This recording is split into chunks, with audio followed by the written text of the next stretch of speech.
G'day, ZiggyD here, and welcome back for the gameplay commentary for my Tornado Shot Crit Evasion Puncture Ranger.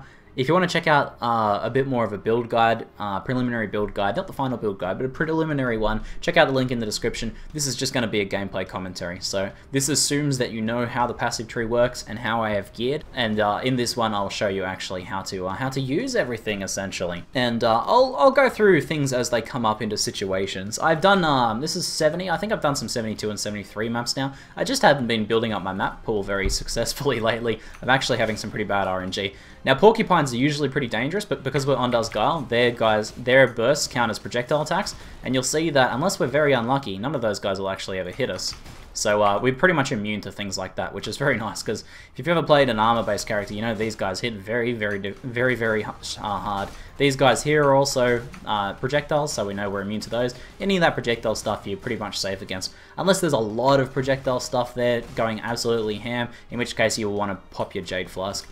These, you'll notice I move around a lot with this character, and that's basically both a playstyle thing for Beyond, but also also just a good strategy for any evasion character.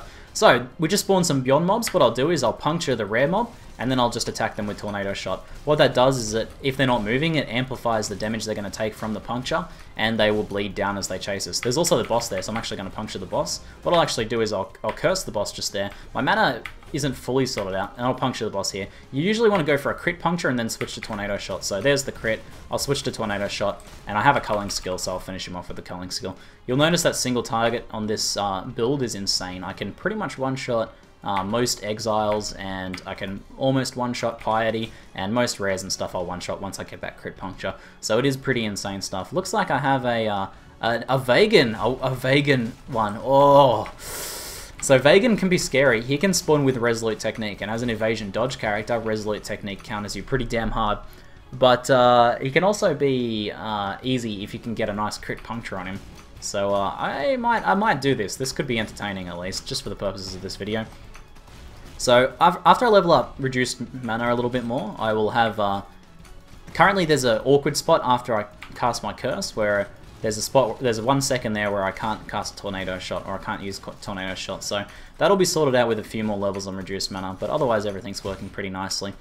So generally what I'll do is I will, with GMP, it's pretty easy just to target lock mobs, but generally what you want to do is fire past the vast majority of mobs, generally 2/3 into the pack of mobs, so your explosions are happening somewhere in the middle of the pack, but after the halfway point. Alright, let's grab this stuff just here, and let's head into Vagan. I do have my flasks up, good stuff. Alright, let's see what mission this is. Please don't spawn with Resolute Technique. Vagan is quite scary. I typically avoid him, but we'll give it a go. The things I do for entertainment. Okay, what do we got? It looks like it's him and 2 bow people, so we don't need to worry about the bow people. This will be a kill one though, for sure. So what I'm going to do is, I don't have Vile Grace in here because there's no mobs for me to kill. I'm probably just going to, I think just straight up puncture him and then try and evade, run around, and hopefully he'll chase me and get wrecked. I'll probably pop my Jade Flask right as I talk to him too.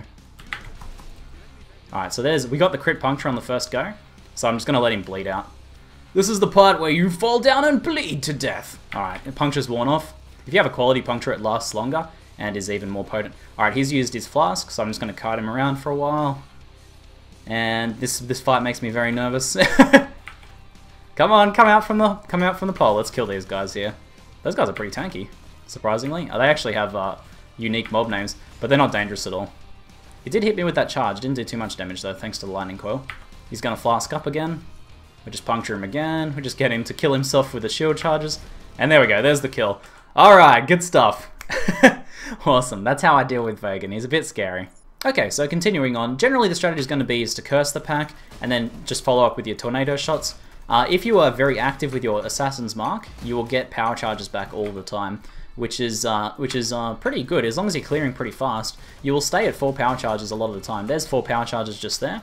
I got pretty good on the rolls for that pack. And as long as I curse every now and then, and keep those guys going, you know, I just puncture the rare, kill them very quickly. There's another rare, I'll just puncture. I always just lead with the puncture, and then follow up with the Tornado Shots. You'll notice that's a melee mob. He's trying to get to me, and as long as I'm attacking with Tornado Shot, he's not going to get to me because of that knockback. It's actually really interesting the way it works. is even if they get hit with an arrow in the back from Tornado Shot, it still knocks them away from you. The knockback is calculated based on your character's position. So I puncture these guys here and I can fire behind them, and you'll see the knockback always knocks them back. Even if that piercing first projectile doesn't hit them, they'll still get knocked back. So it works out pretty well.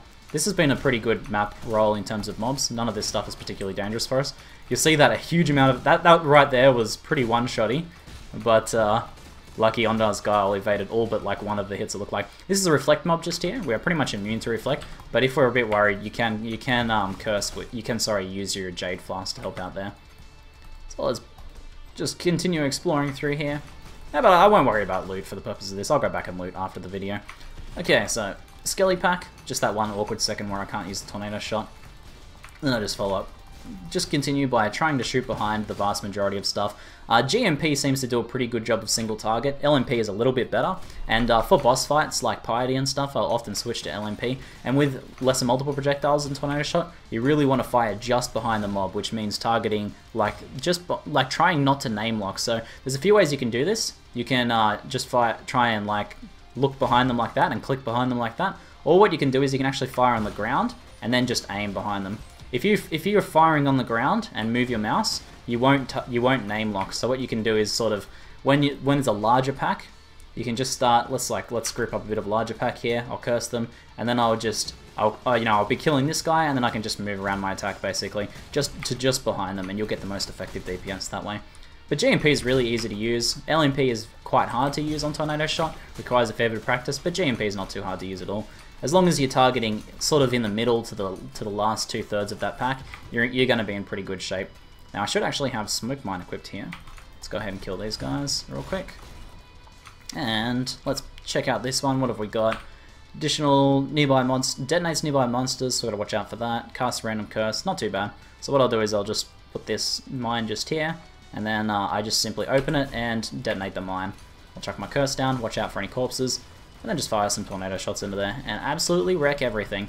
You'll notice Herald of Ash is actually a pretty effective AoE increase. Here we go, we've got some Beyond mobs, so what I'll do is I'll just line those guys up by kiting, and then puncture them. What it does is, when you crit, like say there's a monster in a pack that has pretty low life, he's almost dead, and then you crit them with 14% Temper Shield, nice, increased critical strikes. If you crit them and kill them, the overkill damage means a very potent ignite. Often I can kill mobs with a crit with this build, right? Like one-shot them from full health. So if you crit a mob that's almost dead, with the burn scaling from Herald of Ash, which is actually 151% of overkill damage, you can actually one-shot them just with the burn alone. So it actually is a pretty nice AoE increase for the build, so I really like Herald of Ash, and I'm pretty happy with the aura setup I've gotten. So yeah, I was sort of mentioning a little bit there, when those Beyond mobs do spawn, what you want to do a bit is, like if they're dangerous, like the sword guys or the flame surges, those guys are all pretty dangerous. What you want to do is you want to just kite them a little bit. Maybe I can get some to spawn and show you guys. But just kite them a little bit, and they'll naturally line up. The way that mob AI works is that they'll form a line, they'll form an orderly line chasing after you, and then you can put one puncture, and usually the one puncture will hit most of them. Or you can puncture a few times and puncture all of them, and then you can switch to Tornado Shot, knock them away, or just run, and they will die from the puncture. Works pretty nicely. So you can see even while I'm focusing on commentary, the clear speed is pretty solid, and oh man, probably my favorite thing, I like Tornado Shot a lot, but I think my favorite thing has got to be Puncture. I never knew how good Puncture was. So there we go, there's the mobs there. I just make sure they're all punctured, then I switch to Tornado Shot, and it gets nice and effective. I'll just re-puncture that rare there, and they all go down pretty quickly. It's a very nice and safe sort of setup to play for Beyond. But yeah, that Puncture has got to be my favorite thing. It's the funniest thing when it's like the Shield Shark Exile, Thena Moga, and you just fire one setter, crit Puncture, and then watch a shield charge across the screen and then just fall over. It's probably one of my favorite things in Path of Exile right now. But yeah, I've tested both with Tornado Shot and with Split Arrow, with Drill Neck and without Drill Neck, and overall I have to say I feel like Tornado Shot clears faster for me. I've built my character pretty much the exact way I would be building it if I was playing Split Arrow. And Split Arrow can be a bit easy to use in some situations. It's easy to off-screen with Split Arrow, for example. But I think the clear speed of Tornado Shot and the sheer number of projectiles it puts out kind of outweighs that pretty easily. I also like that with Tornado Shot from a defensive mechanic. I can't really show it on this map, but on indoor maps when there's like a doorway and there's a pack full of, like there's a room with a bunch of dangerous monsters, you can actually fire around corners with Tornado Shot because of the way it goes out, explodes, and then shoots in random directions. Let's say there's mobs just there hiding behind that rock. I can fire over here, and the projectiles will go off and then hit those mobs. So that wasn't the best demonstration, but you can fire in front of the doorway, and then the projectiles will fire through the doorway and hit the mobs in there. And if you get a nice crit, then Herald of Ash will take care of the rest of the work. So I think that just about covers everything. Eventually I'll switch this culling skill. You don't need a culling split arrow, I'm just using that at the moment. But eventually I'll switch that over to a cast when damage taken Immortal Call setup, and that'll be pretty good. The only other thing I didn't mention was Vile Grace. If you get yourself into a dangerous situation with Beyond mobs, I usually just save this for then. You could use this a little bit more often. Superior Diamond Flask, nice. And then just use it. You could use this a bit more often if you wanted for like a lot of safety, but I prefer to save it for those scary moments. I also just happen to have an Enduring Cry, and sometimes I'll pop that precautionary against dangerous sort of fizz packs, like dangerous fizz melee attackers, or against a reflect pack if I'm a little bit worried, but generally I just don't really use it that much. It's not essential in the build at all. Anyway guys, hopefully you enjoyed the gameplay commentary. If you have any questions about the build or how it plays or how to approach certain situations, feel free to ask in the comments below. That's it for now, I'm ZiggyD, and thanks for watching.